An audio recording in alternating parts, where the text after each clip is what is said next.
Hello दोस्तों, हमारे channel में आज आप सभी का स्वागत है।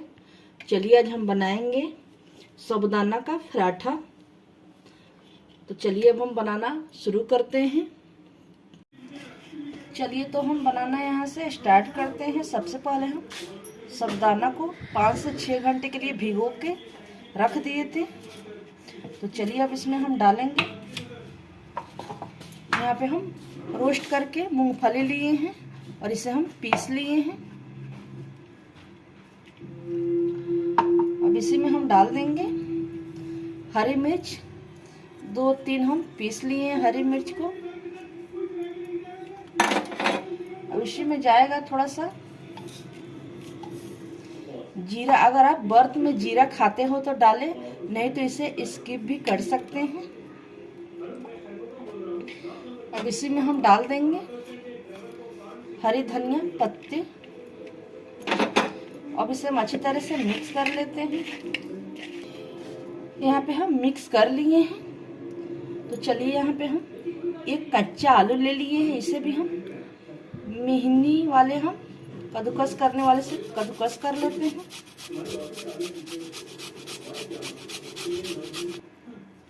दो हम बड़े साइज के आलू को उबाल के हम इसे भी मैश कर लिए हैं। अब ये भी हम डाल देंगे। अगर आप दही खाते हो, अगर आपको दही पसंद हो तो 2 चम्मच दही ले लीजिए। अगर नहीं पसंद हो तो इसे भी स्किप कर सकते हैं।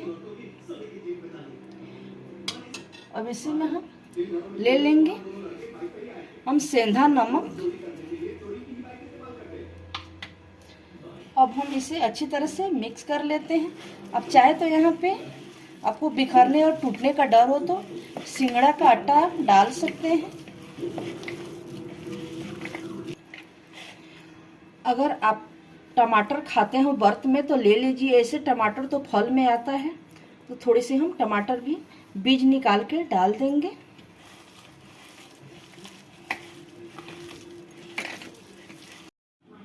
यहाँ पे हम अच्छी तरह से मिक्स कर लिए हैं। अगर आप बनाते हो तो बिखरता है और टूटता है तो आप थोड़ा सा सिंगड़ा का आटा मिला सकते हैं। जो व्रत में आटा खाते हैं गुट्टू का, सिंगड़ा का, वहीं आप ले सकते हैं। तो हम ले लिए एक पॉलीथिन। अब इसी पे हम डाल देंगे थोड़ी सी मेल्ट किया हुआ घी। जो आप व्रत में खाते हो वो ले ले। तो चलिए अब इसे हम थोड़ी सी हाथों से फैला लेते हैं। अब यहाँ पे हम एक बॉल ले लेंगे और फिर हम यहाँ पे हम एक और भी पॉलीथिन ले लेंगे। और अब इसी से हम इसी तरीके से हम इसे फैला देंगे। आप अपने हिसाब से बड़ा छोटा इसे शेप दे सकते हैं।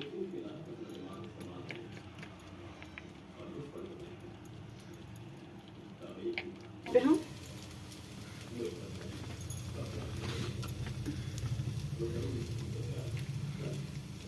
थोड़ा सा गुट्टू का आटा यानी सिंगड़ा का आटा जरूर मिला लीजिए, नहीं तो ये टूट जाएगा। ये अब इसे हम तो चलिए अब इसे हम पलट लेते हैं। अब चाहे तो इसमें थोड़ी सी घी लगा सकते हैं। थोड़ी सी हम घी लगा देंगे और इसे हम उलटते पलटते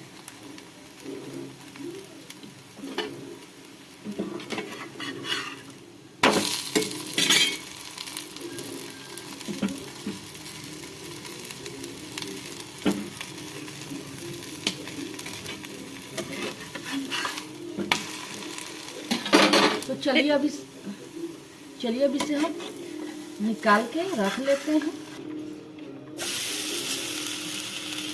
चलिए अब हम दूसरा इसी तरीके से हम बना लेते हैं। ध्यान रखें जब भी बनाएं रोटी थोड़ी मोटी बनाएं और थोड़ी सी बाइंडिंग के लिए आप जो व्रत में आटा खाते हो जरूर डालें, नहीं तो ये फट जाएगा। तो चलिए अब इसी तरीके से हम बनाते हैं। अब इसे हम पलट लेते हैं।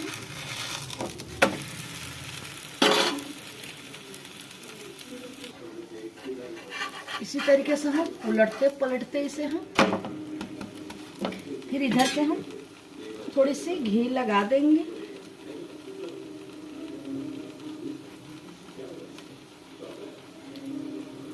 अब जो चीज तेल खाते हो व्रत में वही डालिए।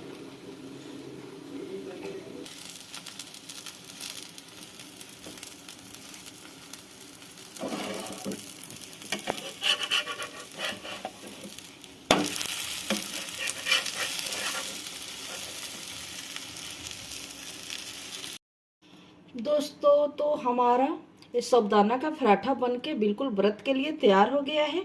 आप एक बार इसी तरीके से ज़रूर बना के ट्राई कीजिए। हम आलू डाल दिए, आलू डालने से बहुत ही क्रंची लगता है और आलू आप आराम से व्रत में खा सकते हैं। अगर ये रेसिपी आप लोग को अच्छी लगती है तो प्लीज़ हमारे चैनल को सबसे पहले सब्सक्राइब कीजिए, लाइक कीजिए और हमें सपोर्ट कीजिए। फिर मिलते हैं आपसे नए रेसिपी में, तब तक के लिए धन्यवाद।